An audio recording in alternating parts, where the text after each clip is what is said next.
के चांसेस होते हैं क्षेत्र में, तो वो लोग एक सायरन होता है जिसको घुमाते हैं और बहुत तेजी से आवाज निकलती है, जैसा हम लोगों ने देखा होगा मिलों में होता है, शुगर मिल या ऐसे रेलवे के कारखानों में। तो इस तरह का सायरन भी एक डेवलप किया गया है लोकल कम्युनिटी लेवल पे कुछ जिलों में। और बेसिकली ज्यादातर तो बिहार, सहरसा, सुपौल और इन सब बेल्ट पे जो कोसी फ्लड का बेल्ट है, इनमें बिहार में बहुत ज्यादा ये एक्टिव है। दूसरा दल होगा राहत खोज एवं बचाव दल। राहत खोज एवं बचाव दल, इनका काम बेसिकली ये होता है जब भी फ्लड या फायर की केसेस होते हैं, एक्सीडेंट होती है, तो ये पहला इनका काम होता है रिस्पांस करना, उनके पास तुरंत पहुंच के सबसे पहले विक्टिम्स को वहां से वो कैच करते हैं, देखते हैं कौन किस लेवल का इंजर्ड है, उनको हॉस्पिटलाइज करना है या उनको तुरंत प्री मेडिकल वो दे देना है, फर्स्ट एड दे देना है, ताकि वहां से वो ठीक हो जाए, हॉस्पिटल तक पहुंच सके। ठीक है, ना कि हम डॉक्टर बन जाएंगे वहां, बट हम एक फर्स्ट एड का वो टीम काम करेगा। इसमें आप रख सकते हैं बीएससी बायोलॉजी के स्टूडेंट्स को रख सकते हैं, आशा, एएनएम, ये सारे लोग हो सकते हैं। जैसे कभी बाढ़ बहुत ज्यादा बढ़ गई है, रोड कट गया, डिलीवरी के केसेस हैं, प्रेग्नेंट महिलाओं को बहुत ज्यादा समस्या होती है बाढ़ में, तो अगर डिलीवरी के केस भी आ गए तो उनकी डिलीवरी कराई जा सके। अभी रिसेंटली यहाँ बहराइच में बहुत ज्यादा बाढ़ आई थी, एक जिला है बहराइच के बगल में, तो वहाँ नाव पे डिलीवरी कराई थी एनडीआरएफ वालों ने। बहुत ज्यादा हाईलाइट था ये टीवी में, तो उन्होंने अपने बच्चे का नाम ही एनडीआरएफ रख दिया। एक एनडीआरएफ फोर्स होती है, national disaster response force, basically flood से और डिजास्टर से संबंधित हम लोग तो जानकारी होगी ही होगी। तीसरा होगा प्राथमिक उपचार दल, जो फर्स्ट एड टीम होगी।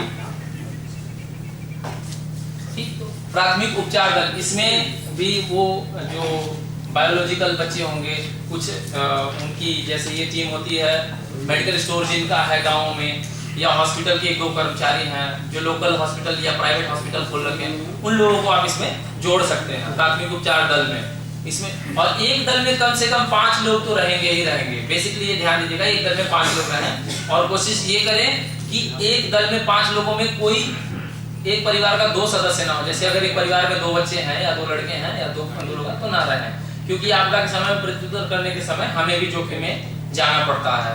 अगर हम एक परिवार के 2 व्यक्ति वहां चले जाते हैं तो शायद परिवार थोड़ा सा हमारा खतरे में आ सकता है। चौथा दल होगा आपका अस्थाई सरल स्तर एवं पेयजल प्रबंधन।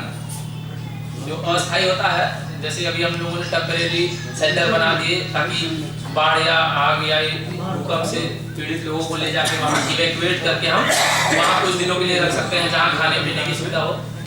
ये होता है अस्थाई सरल स्तर एवं पेयजल प्रबंधन, ये दल होता है। इनमें पानी, शुद्ध पीने के पानी की व्यवस्था, भोजन की व्यवस्था, रहने की व्यवस्था, जिले स्तर से प्रदत्त जो भी सुविधाएं होंगी, जैसे तिरपाल ले जाना, भोजन ले जाना, सूखे फूड्स ले जाना, ये सारी चीजें इनकी जिम्मेदारी में होती हैं और ये इनका निर्वहन करते हैं। सबसे महत्वपूर्ण चीज की ये जो 4 दल हैं, इनका अपना अपना काम जो बटा होता है, ये केवल अपना काम ही करते हैं। ऐसा नहीं कि खोज एवं बचाव दल वाला व्यक्ति सूचना का काम करने लगे और सूचना वाला व्यक्ति सोया हुआ है। तो इन लोगों को इस तरह से मोटिवेट और जागरूक करना होगा ताकि ये सब लोग अपना अपना काम परफेक्टली करें अपने अपने स्टेज पर। हाँ, अब 2-1 बिंदु और बाकी है। इस पर देखिए, मुख्य बिंदु आपके इस योजना का यह गांव स्तर पर जो क्रियान्वित होना है, एडीएम साहब ने कहा कि अगले कार्यक्रम में इसको किया जाएगा और ये आप सबकी जिम्मेदारी है। एडीएम साहब ने तो यहाँ से अपनी व्यवस्था कर रखा है, लेकिन यह जो हमारे प्रशिक्षक नियुक्त हुए हैं, जो जिले में काम कर रहे हैं, चाहे महिला नियुक्त हुई हैं, चाहे हमारे लेखपाल साहब नियुक्त हुए, या अधिकारी लोग नियुक्त हैं, यह गांव में जाकर के इस चीज का अभ्यास कराओ। ये 3 दिन का है प्रशिक्षण, 1-1 दिन का प्रशिक्षण दिया जा चुका है, दूसरा प्रशिक्षण भी आपका होने वाला, तो इसमें यह जरूर हो जाए।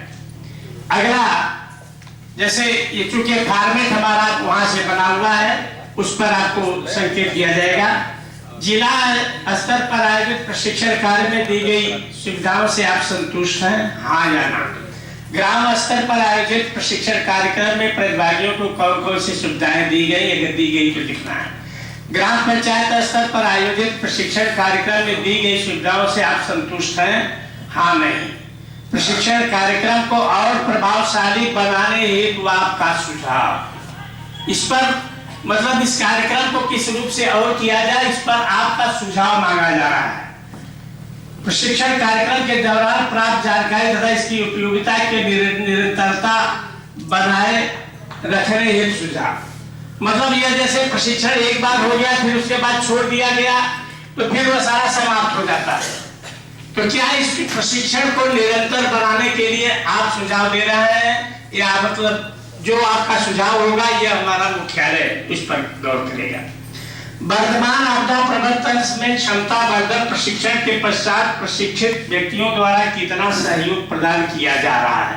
अभी चूंकि बन रहा है, जो योगदान कर रहा होगा वह अभी उस कैटेगरी में है, तो उसमें यह है कि इनका सामान्य सहयोग मिल रहा है या असामान्य मिल रहा है। इसी तरह से यह भी पूछा जा रहा है कि जिला के लोग आपको पूछते हैं कि नहीं पूछते हैं। इस तरह के प्रश्न इसमें आपको इसका उत्तर देना है। जो जिले स्तर पर आपदा कार्यालय है हमारा, वहाँ से संपर्क कितना है उन मास्टर प्रशिक्षकों का। जैसे जब भी प्रशिक्षक बेसिकली कड़ी हो जाते हैं वो गांव से जिले की, तो वो डायरेक्टली टच रहते हैं उन अधिकारियों से। तो इसीलिए हम लोगों ने राज्य स्तर पर ये कोशिश किया है कि जब भी आप गांव से संबंधित रहेंगे या जुड़े रहेंगे तो जिले पर आपकी जानकारी स्पष्ट मिल जाएगी, ताकि अधिकारी आपको एक फोन करे और उनको एकदम एग्जैक्ट एक्चुअल जानकारी मिल जाए, ताकि उन्हें यहाँ से जो साधन मुहैया कराना है ग्राम स्तर पर या तहसील स्तर पर, ब्लॉक स्तर पर, तो वो आसानी से करा सकें।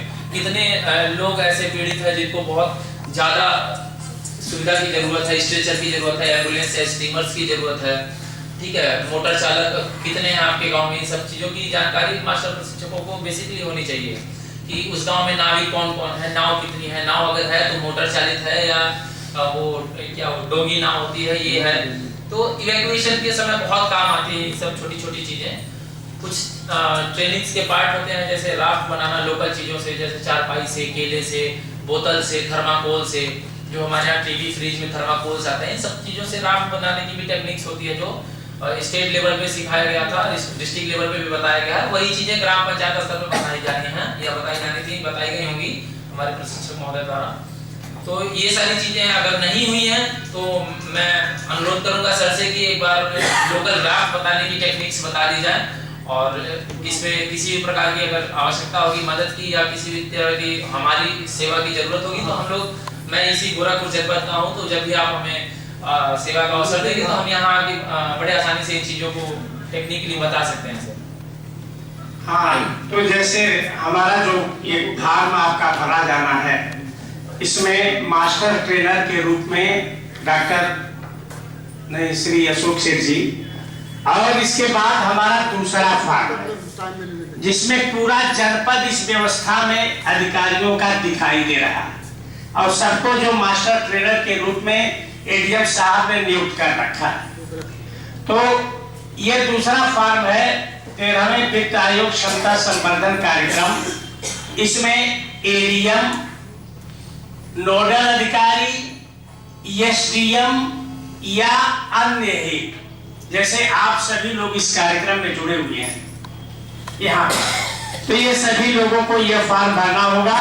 इसमें चूंकि सभी सम्मानित अधिकारी हैं और हम लोगों के से ज्यादा योग्य हैं, यह जैसे एक सामान्य सवाल है इसमें, क्या आप क्षमता संवर्धन कार्यक्रम कैपेसिटी बिल्डिंग प्रोग्राम के बारे में जानते हैं?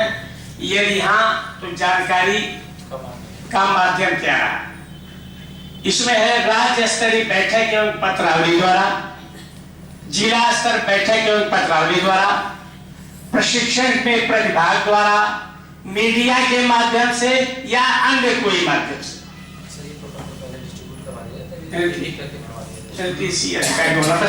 इसमें कोई बताना नहीं, बस 2-3 पॉइंट है, इसके बाद अधिकारियों लोगों को ये बात दिया जाए और प्रशिक्षक लोग। अभी आपको एक प्रारूप देखे, 2 प्रकार के प्रारूप हैं। एक तो जो हमारे ग्राम स्तरीय मास्टर ट्रेनर से उनके द्वारा भरे जा रहे हैं, या ग्राम क्षेत्र से जो लोग आए हैं, जो ग्राम पंचायत से हैं सर, हाँ, उनके लिए भी अलग फॉर्मेट है, प्रशिक्षकों के लिए अलग फॉर्मेट और है। जो अभी सिंह बता रहे थे ये मास्टर ट्रेनर्स वाला है, तो इन दोनों को अभी मैं डिस्ट्रीब्यूट कर, मास्टर ट्रेनर्स में सर मास्टर ट्रेनर्स के लिए हमारे पास एक अलग फॉर्मेट है जो अभी मैंने तो एक स्टैंड बना के दे, सबको डिस्ट्रीब्यूट करा दे, सब लोग अपना अपना भरेंगे जी। और इसके बाद जो है अब मैं थोड़ा सा एक बीच में इंटरप्ट कर रहा हूँ। हमारे बीच में मास्टर ट्रेनर्स हैं जिन लोगों ने मास्टर ट्रेनिंग दी है जाकर के फील्ड लेवल पर, उनका कोई फीडबैक हो, उनको कुछ बताना हो तो उसके बारे में आप लोग बता सकते हैं। सुनील सर्राफ जी हैं, अशोक सेठ जी हैं, जिला आबकारी अधिकारी जी, कई अधिकारी हैं हमारे यहाँ। तो ये इस समय जो जनपद की जहाँ तक समझ में आया है कि बाढ़ और आग दो, तो इसमें जैसा कि आपने निर्देश दिया है, मैं समझता हूँ, मैं जिस जनपद से आ रहा हूँ सबकी सारी समस्याएं लगभग एक ही हैं। तो उस पर आप अपने सुझाव, जैसा एडीएम साहब ने कहा है उसी तरह से जो हमारे इसमें से हमारे तमाम अनुभवशील लोग हैं वो अपना विचार दे सकते हैं। संक्षेप में देंगे कि कार्यक्रम आगे मैं कोई बताना चाहे एसीएमओ साहब? जो परेशानियां हुई वो हम बताना चाहते हैं। परेशानियां तो होंगी, शिक्षण कैसे दिया गया होता है और आगे इस कार्यक्रम को बढ़ाने के डीएसओ साहब बताएं, पहले डीएसओ साहब बताएंगे।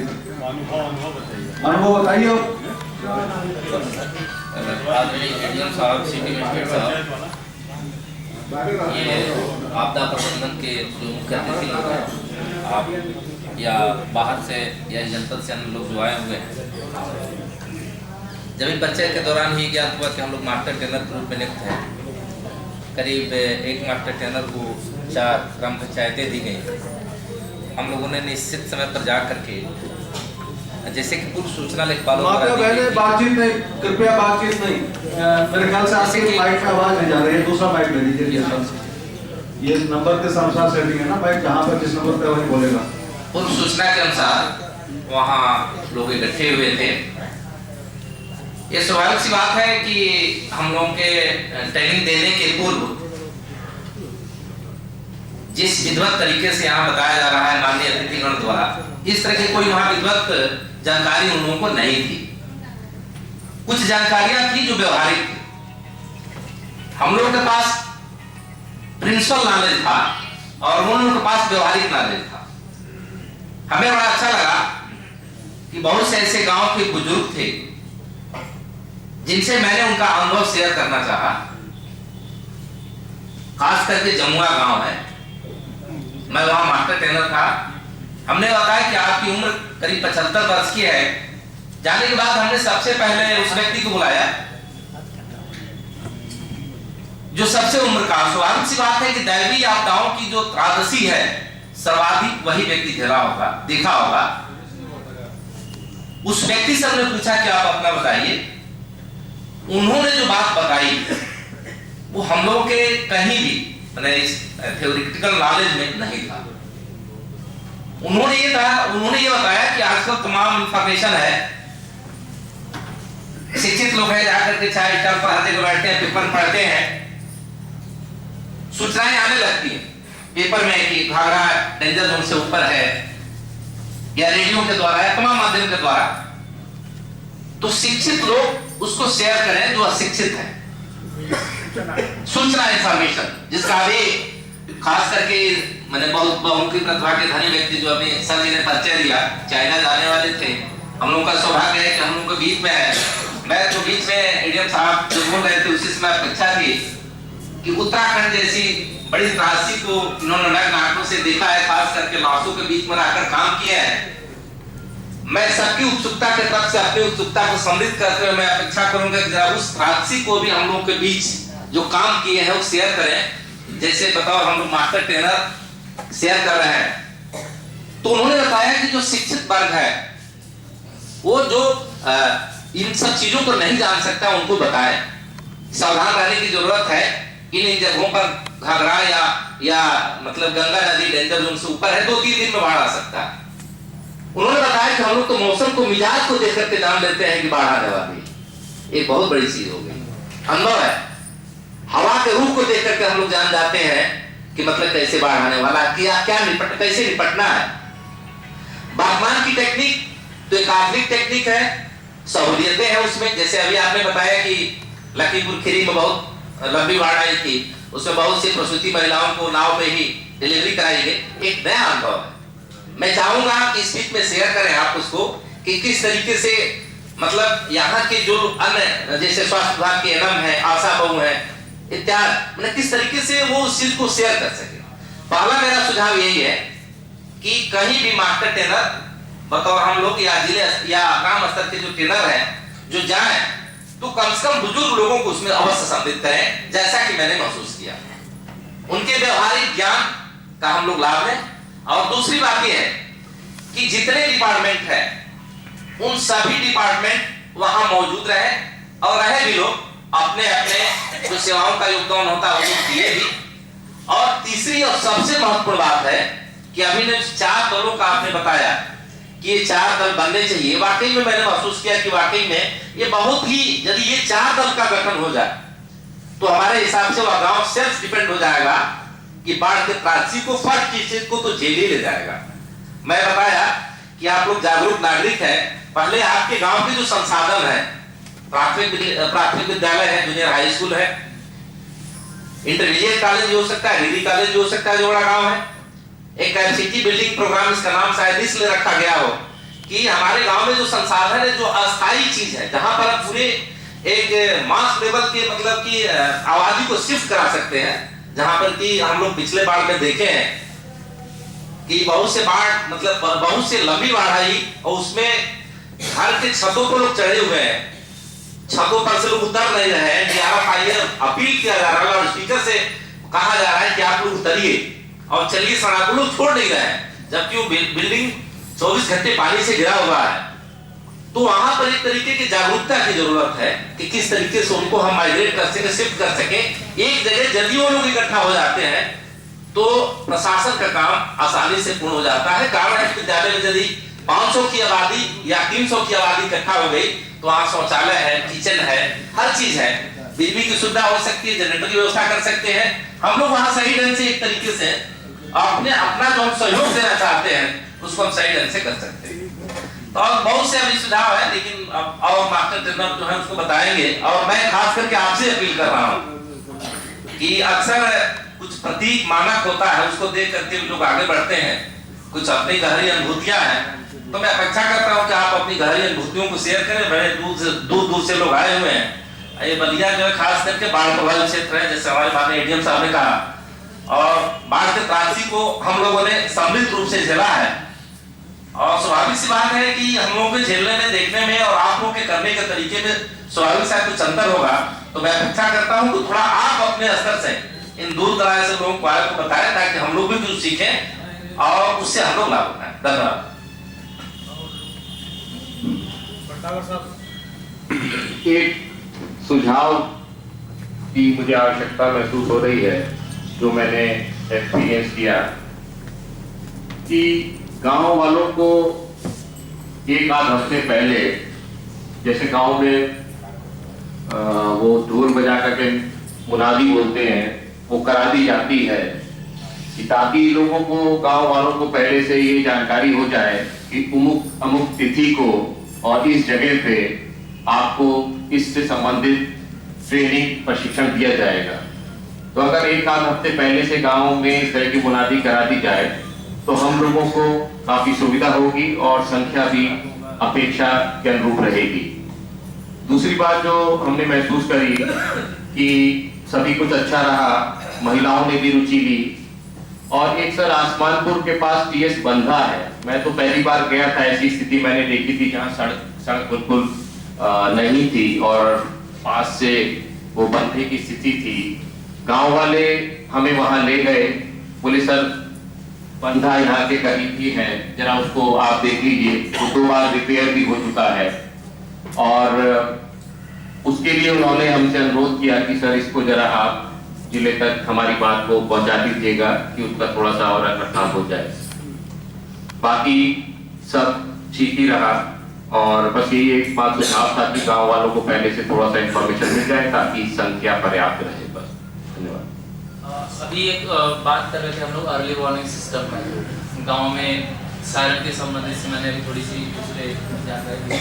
ये अर्ली वार्निंग सिस्टम जो हमारे यहाँ मस्जिद मंदिर होते हैं, जो माइक्स होते हैं, उनके हॉर्न होते हैं, जो हमारे यहाँ सुबह प्रार्थना अजान और इन सब के लिए लगाए जाते हैं, हम उनका भी प्रयोग करते हैं। बहुत सारी जगहों पे मैंने देखा है, जैसे गोरखपुर जिले में मैंने बताया, मैं वहीं से हूँ, तो जिन गाँव में इन तरह की ट्रेनिंग होनी होती है तो मंदिर के ग्राम प्रधान या वो मंदिर के संचालक द्वारा ये इस तरह की जनरल अनाउंसमेंट करा दी जाती है कि अगले रविवार को आपदा प्रबंधन केंद्र गोरखपुर या आपदा प्रबंधन केंद्र से कुछ लोग प्रशिक्षण के लिए आने वाले हैं, तो आप लोग अपने इक्विपमेंट्स के साथ या अपनी कुछ कॉपी किताब या अपनी जरूरत की सभी चीजों के साथ तो वो लोग उपलब्ध हो जाते हैं वहाँ। मैंने यहाँ तक देखा है कि वॉलीबॉल की एक टीम ने अपना खुद का एक इक्विपमेंट्स बनाया, उन्होंने 2 वॉलीबॉल लेकर और एक रस्सी का थैला बनाया और दोनों तरफ वो वॉलीबॉल डाल दिया था, बीच में इतनी बड़ी रस्सी की जगह रखे और ऐसे अपने पानी में उतर गए थे।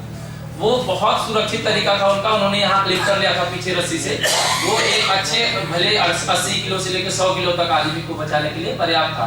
तो इस तरह से भी हम उन्हें सूचित कर सकते हैं। जैसा आपने कहा डुग्गी पिटवा कर हम उनको बुलवा दें, गाँव में एक ऑटो भी बैठवा के माइक से किसी बच्चे से या किसी व्यक्ति से बुलवा दें कि 1 हफ्ते बाद ऐसा प्रशिक्षण होना है गाँव में या इस तरह की टीम आनी है, तो ये भी बहुत अच्छा तरीका है ये आपका। देखिए इस संबंध में मैं आपको बता दूं, राजस्व विभाग मूल रूप से दैवीय आपदा के संबंध में, दैवीय आपदा जब आती है तो उसमें मुख्य भूमिका सबसे पहली जो अग्रणी भूमिका होती है वो राजस्व विभाग की होती है। तहसील स्तर पर तहसीलदार साहब और एसडीएम साहब, नायब साहब की टीम होती है और समस्त प्रकार की दैवीय आपदाओं में कुशलता पूर्वक पारंगत तरीके से निपटने के लिए हमारे पास एक ऐसा कर्मचारी होता है, एक ऐसा साथी होता है हमारा, जो गांव के नेचर को, गांव में उपलब्ध समस्याओं को, गांव में उपलब्ध संसाधनों को और सारी चीज़ों से भली भांति वाकिफ होता है, देखभाल। जैसा अभी भटनागर जी कह रहे थे या डीएसओ साहब ने कहा, अर्ली वार्निंग पिछले वर्ष की बाढ़ में मैंने देखा और उसके पहले भी और इस साल भी, इसके पहले भी मैं जिन जनपदों में रहा, हमारे पास केंद्रीय जल आयोग के आंकड़े प्रतिदिन हमें प्राप्त होते हैं। Not only in the district, even हम प्रतिदिन हमें केंद्रीय जल आयोग के आंकड़े पूरे अवधि में पर डे हमें बाढ़ की ओर से, सिंचाई विभाग की ओर से, जैसे घाघरा का मैं बताऊं तो आपको पिछले कई जनपदों के आंकड़े हमें पता चल जाते हैं। गंगा में इलाहाबाद, बनारस, नरोड़ा, हरिद्वार कहाँ क्या जल स्तर है वो हमें आंकड़े प्राप्त होते हैं और उन आंकड़ों के आधार पर हमारा असेसमेंट होता है कि किस दिन कितना लेवल वाटर का बढ़ सकता है। उसकी सूचना हम अपने तंत्र से, अपने तंत्र का मतलब हमारे लेखपाल, राजस्व निरीक्षक के माध्यम से गांव वालों को समय समय पर देते हैं और गांव वाले अकॉर्डिंगली अलर्ट रहते हैं। इवन आपकी जानकारी के लिए बता दूं कि जब बाढ़ का समय आता है, बाढ़ का जनपद बलिया में बाढ़ हमारी आती है लगभग सितंबर में, अगस्त जुलाई के लास्ट में, अगस्त और सितंबर 15 तक ये हमारा अवधि है, 15 जुलाई से 15 सितंबर तक। क्यों यही टाइम रहता है लगभग। लेकिन हमारी बाढ़ चौकियां, हमारे सराले जिन पर हमारी टास्क फोर्स गठित होती है, टास्क फोर्स रहती है, वो जून से ही अलर्ट रहती है, 15 जून से अलर्ट रहती है। और इस टास्क फोर्स को जो हमारे प्रति बाढ़ सराले या केंद्र पर होती है, चौकी पर होती है, ये इसमें हमारे लेखपाल होते हैं, पंचायत सेक्रेटरी होते हैं, हेल्थ डिपार्टमेंट के लोग होते हैं, पूर्ति डिपार्टमेंट के लोग होते हैं, मेडिकल पशु चिकित्सालय के लोग होते हैं, पशु चिकित्सा पशुपालन विभाग के लोग।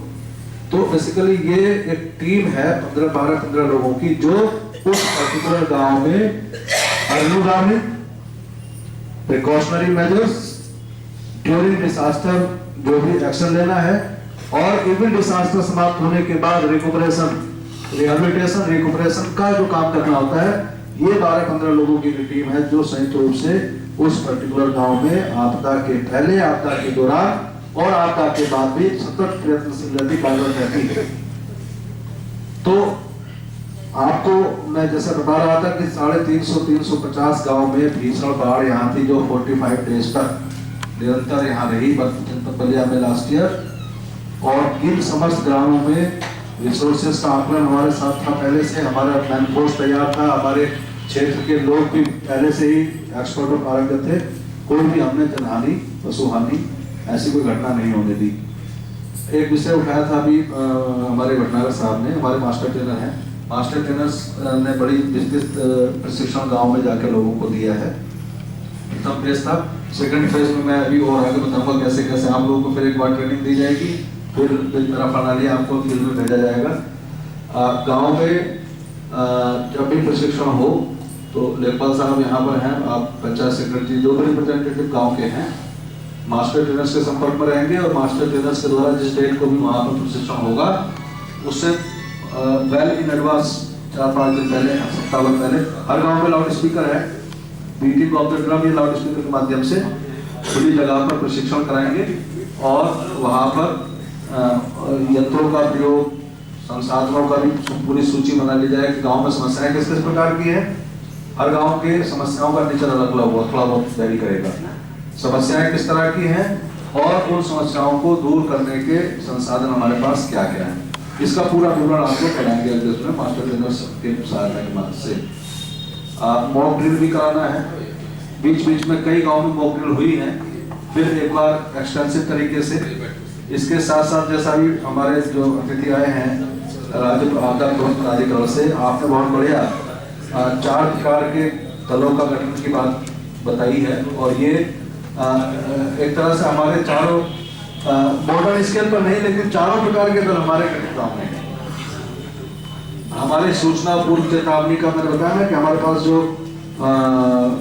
12-13 विभागीय अधिकारी कर्मचारी रहते हैं गांव में, तो वो इस काम को करते हैं। राहत खोज बचाव दल के रूप में भी प्राथमिक उपचार की हमारी बाढ़ चौकियां शौचालय रहते हैं, कार्यरत रहते हैं और मेडिकल डिपार्टमेंट हो, जल निगम हो।